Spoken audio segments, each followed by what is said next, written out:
Popular.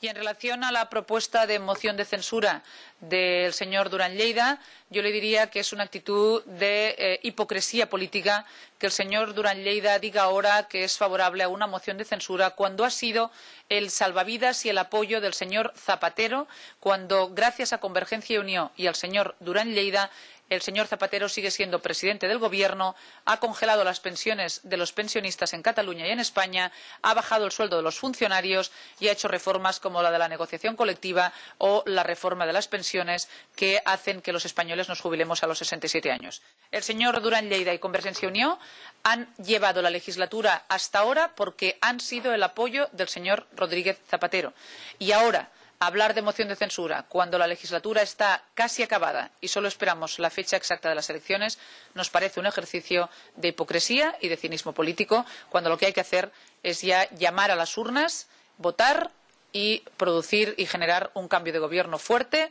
sólido y estable que permita hacer las reformas que España necesita.